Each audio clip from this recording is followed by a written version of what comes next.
Assalamualaikum warahmatullahi wabarakatuh. Halo Sobat PBI, how are you? I hope you are always healthy and happy. So welcome back to PBI Podcast with me Pamastunar Padwita as a student from PBI UAD 2019 yang akan menemani kalian semua yang ada di rumah. Oke, pada pertemuan sebelumnya kita akan membahas sivitas akademi yang ada di PBI. Nah, pada podcast kali ini nih, kita akan membahas salah satu organisasi yang membahas tentang mentoring. Nah, mungkin teman-teman di rumah udah pada tahu nih. Nah, kemudian ada bintang tamu kita pada hari ini yaitu Mas Akbar. Halo. Ya, halo Mas Akbar. Boleh perkenalan diri sebentar, Mas? Ya singkat aja, nama saya Muhammad Akbar Amal Budiarso. Saya dari angkatan 2017 PBI. Terus di PALP ini posisi saya sebagai ketua. Oke. Mas Akbar lagi sibuk ngapain nih selama pandemi? Sibuk dari kesibukan sih ya, kadang game, terus ya nyari kesibukan aja sih. Bukan lain lah. Soalnya kan cuma di rumah aja, kuliah juga online kan, nggak ada kegiatan apa-apa. Jadi berusaha untuk tetap produktif ya walaupun pandemi. Oke. Kita mulai membahas PALP nih, Mas. PALP itu apa sih? Organisasi apa sih? PALP itu dari namanya ya, Per-Assisted Learning Program. Jadi dia itu program belajar, program yang membantu teman-teman mahasiswa baru untuk belajar. Jadi kayak lebih kayak pendampingan belajar gitulah ininya. Kalau yang kemarin itu fokusnya ke 2 mata kuliah untuk semester ganjil itu lebih ke grammarnya. Yang genap kemarin semester 2 itu buat listening speakingnya. Itu sih. Jadi tiap tahun itu beda-beda gitu ya, Mas? Tiap semester Oh iya, tiap kan semester. Ini intinya kan cuma 1 tahun pertama itu doang. Jadi semester 1-nya sama semester 2-nya itu. Oh, oke. Terus mengenai program-program PALP itu apa aja, Mas? Jadi program-programnya itu untuk di awal kita ada launching. Terus setelah launching itu pembagian ini kelompok. Jadi tiap-tiap kelompok belajar atau kelompok menti itu nanti dibagi istilahnya dikelompokkan dengan mentornya. Terus habis launching itu ya mentoring itu sendiri. Itu kan ada 8 pertemuan. Setelah itu biasanya ada pelatihan, entah itu untuk skill mengisi nilai, asesmen atau lain-lain. Biasanya juga di pertengahan mentoring juga sih ininya untuk pelatihan itu menyesuaikan. Terus setelah itu ada final project. Oh, berarti kalau final project itu beda-beda ya tiap tahunnya atau gimana, Mas? Final project itu ya kita nyesuaiin sih. Kalau yang waktu aku jadi menti itu lebih karena nge-review ini ya, nge-review tempat wisata. Terus yang di angkatan 18 kalau nggak salah itu mading, bikin mading. Terus yang kemarin angkatan 19 itu bikin review makanan gitu, kuliner. Berarti cukup lama ya, Mas, sudah PALP ini. Berarti dari tahun berapa sih, Mas, mulainya PALP itu? PALP itu berdirinya sekitar 6-7 tahun yang lalu, mungkin dari 2013-14 ini. Jadi ya sekitar 7 tahunan ya, lumayan lama ya berarti, Mas ya. Terus tujuan dari program-program PALP itu apa aja? Tujuannya kalau yang kemarin itu nilai ya, jadi itu berpengaruh di nilainya. Terus di sisi lainnya itu tuh buat ngedeketin mahasiswa lama tuh seniornya sama juniornya, jadi nggak terlalu ada gap gitulah ininya. Terus ya itu buat ngebantu itu sih, nanya-nanya misalnya kayak nanyain perkuliahan atau peminatan, itu bisa nanya-nanya ke mentornya. Berarti teman-teman nanti misalnya kalau ikut PALP itu jadi bisa lebih dekat sama kakak mentornya, bisa boleh tanya-tanya mengenai mata kuliah yang mungkin bingung, nggak berani tanya sama dosen-dosen. Misalnya kan kita kalau misalnya bingung terus tanya ke dosen kan agak susah ya, agak takut buat tanya, malu gitu. Atau kadang juga ininya waktunya nggak cukup. Iya bener, kan biasanya kalau pulang kelas kan langsung dosen udah langsung masuk kelas lainnya ya, maksudnya jadi kayak nggak sempat gitu. Oke, Mas, kemarin tuh aku lihat di IG-nya PALP itu kayak ada program-program lain, jadi kayak ngajar SD gitu, itu program apa ya, Mas? Itu IMP. Sebenarnya itu kayak ibaratnya satu pohon tapi beda cabang. Jadi IMP itu dia lebih langsung terjun, istilahnya langsung kayak kerjanya gitulah ininya. Soalnya kan ya, kerja sama dengan sekolah mitra, terus nanti dari sekolah mitra itu ya narik mentor-mentor dari PBI untuk ngajar di itunya di sekolahnya tuh jatuhnya ke ekstrakurikulernya. Nah itu udah digaji. Sebenarnya itu berbeda dari mentor PALP itu sendiri. Cuma yang pengurus-pengurus dari IMP itu memang ya katakanlah lulusan dari PALP. Oh gitu, kayak demis gitu ya istilahnya. Berarti kayak IMP ini modelnya kayak magang gitu ya mas, langsung turun langsung ke sekolah gitu? Ya langsung turun langsung. Berarti selain aktif di kampus juga aktif di luar kampus gitu ya mas ya? Oke, masih bahas tentang PALP nih mas. Mas itu kan program PALP itu kan kayak mengajar gitu ya mas. Terus PALP itu membuat kurikulum sendiri apa bagaimana? Ya buat kurikulum sendiri, tapi dari itu kita bikin sendiri, tapi tetap dikonsulin ke dosen-dosen sih.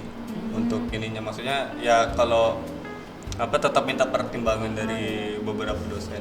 Jadi bikinnya itu per kelompok atau tiap mentor bikin masing-masing gitu? Tiap pengurus. Oh, tiap pengurus. Tiap pengurus. Jadi setiap ganti pengurus itu kalau misalnya memang ada yang harus direvisi, mereka revisi terus dikonsulin ke dosennya. Kalau enggak masih merasa relevan, langsung konsulin ke dosennya. Kalau misalnya dosen tersebut minta untuk dirubah, kita rubah. Kalau enggak ya tetap dipakai. Oh gitu. Terus mas sebagai mentor, pengalamannya apa aja sih? Misalnya apa aja sih yang perlu dipersiapkan sebelum mentoring gitu? Sebelum mentoring ya jelas ini ya kayak persiapan materinya. Jadi untuk nyiapin materi kita misalnya besok ngajar tentang invitation. Jadi malamnya kita nyari tuh, ngulik tuh. Jadi kan kita ada modul. Iya. Jadi nggak cuma dari modulnya, kita nyari misalnya searching tentang invitation, grammar yang dipakai apa, terus contohnya seperti apa, vocab-vocabnya atau kalimat yang biasanya dipakai untuk invitation itu seperti apa, contoh teksnya misalnya, terus bentuk formal informalnya seperti apa. Jadi ketika kita ngajarin itu bisa lebih luas dan ketika ditanya itu bisa lebih siap untuk menjawab lah. Iya, jangan sampai pas nanti menti pada tanya terus mentornya bilang apa ya, bingung gitu kan mau jawab apa. Malah makan waktu sih kalau menurutku. Terus biasanya kalau pas pertemuan PALP pertama gitu, apa yang pertama dilakuin mas? Kayak perkenalan, nanya kabar atau apa? Ya itu sih paling kalau aku pas jadi mentor itu paling lumrah nanya asal dari mana, terus kenapa milih PBI, kenapa masuk di PBI, terus apa lagi ya? Itu sih biasanya kayak nanyain mata kuliah yang senangnya di mana apa segala macam, atau misalnya ada kesulitan di apa. Berarti boleh ya kalau misalnya tanya-tanya mereka mau ke RS-an atau mungkin tanya konsultasi tugas gitu? Bisa sih, bisa. Iya. Terus mengenai manfaat nih mas, manfaat yang diperoleh kalau misalnya teman-teman pada join PALP itu apa aja menurut Mas Akbar? Kalau jadi menti kan wajib ya, maksudnya pas jadi menti itu wajib. Yaitu keuntungan dari aku sendiri, aku pribadi ngerasain waktu jadi menti itu bisa dapet kenalan kakak tingkat yang paling enggak berarti mereka kan sudah lebih dulu di sini kan, lebih dahulu di PBI, terus itu berguna waktu masuk semester 3 sih. Soalnya semester 3 udah ada mata kuliah pilihan.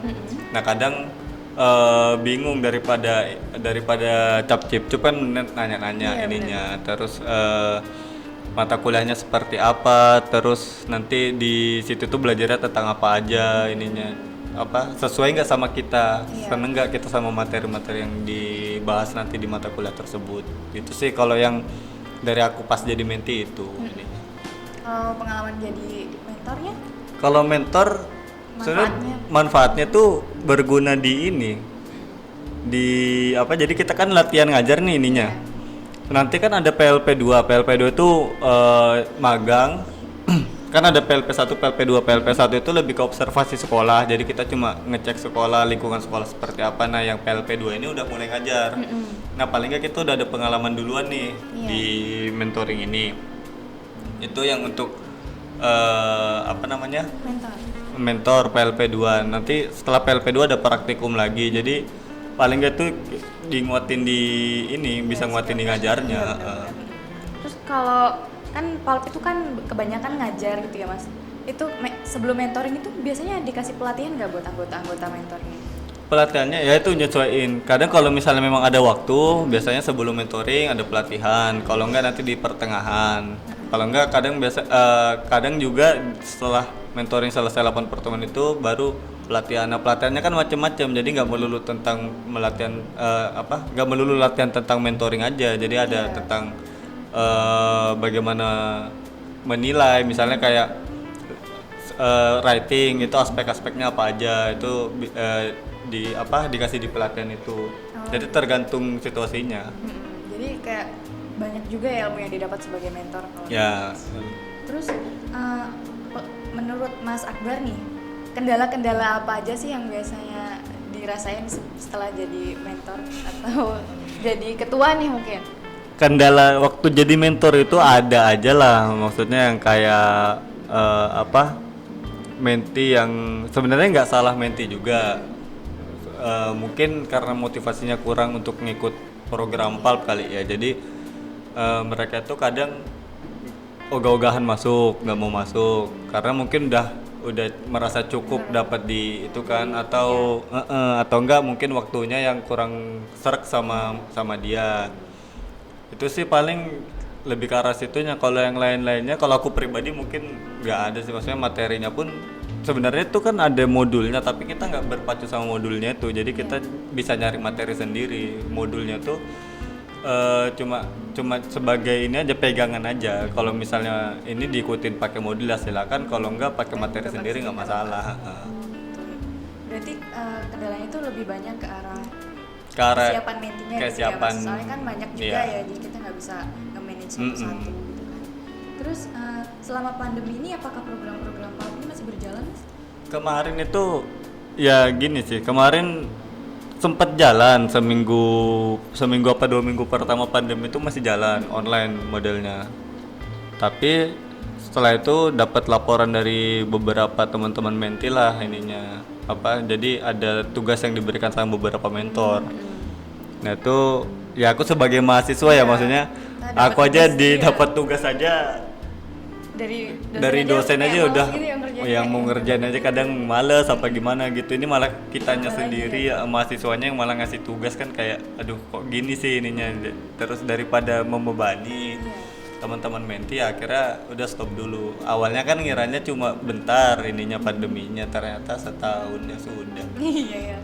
Pandemi juga kayaknya baru kemarin pertama awal libur itu 2 minggu, ternyata berlanjut sampai setahun. Iya. Berarti PALP ini rencananya vakum dulu gitu ya, Mas? Vakum dulu sementara. Tapi insya Allah semester depan udah jalan. Ya konsepnya dirubah lagi. Mau nggak mau kan. Harus banyak persetujuan dari dosen-dosen. Oke, teman-teman, banyak banget ya ilmu yang kita dapat dari PALP ini. Terus Mas punya kalimat atau pesan buat teman-teman di rumah mungkin? Ini sih lebih ke nyari materi. Misalnya ada materi yang disampaikan sama dosen, cari keywordnya, ambil keywordnya, terus cari untuk najemin di materi-materi itu sih. Itu aja. Soalnya kalau biasanya kan ada beberapa yang aku alamin ya cuma ngelempar buku doang terus udah untuk suruh mahamin atau segala macem. Nah ya kita cari tahu aja, misalnya lagi bahas bab ini tuh ngebahas apa sih, cari tahu di ininya, maksudnya ya tinggal searching kan dapat sumber-sumbernya banyak gitu. Kan jangan males lah. Iya, jadi mahasiswa tuh bedanya kita harus benar-benar dari diri kita sendiri cari materi. Ya kalau malas baca tinggal nyari di YouTube-nya, biasanya udah ada penjelasannya, tinggal dengerin. Oke. Sekian dulu ya teman-teman. Terima kasih banyak sudah menonton sampai akhir, dan jangan lupa untuk kalian yang kepo tentang PALP bisa di follow IG-nya PALP di @palp_pbUAD. Oke, semoga podcast pada hari ini bermanfaat untuk kita semua. Wassalamualaikum warahmatullahi wabarakatuh.